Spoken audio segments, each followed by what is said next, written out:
বনের দুই বন্ধু, মতি হরিণ এবং গুড্ডু খরগোশ। বনের দুই বন্ধু, মতি হরিণ এবং গুড্ডু খরগোশ, একটি ঘন জঙ্গলে বাস করত।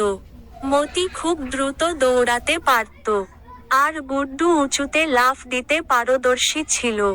দুজনেই ভালো বন্ধু ছিল এবং প্রতিদিন একসঙ্গে খেলত। একদিন মতি আর গুড্ডু বন পুকুরের কাছে খেলছিল। ঠিক তখনই কাছে এসে পড়ল এক শিকারী। মতি তাকে দূর থেকে দেখে ভয় পেয়ে গেল। তিনি গুড্ডুকে বললেন, আমাদের দৌড়াতে হবে।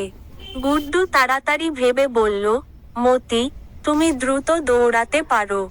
তুমি শিকারীকে নিয়ে যাও, আমি লাফ দিয়ে ঝোপের মধ্যে লুকিয়ে থাকব।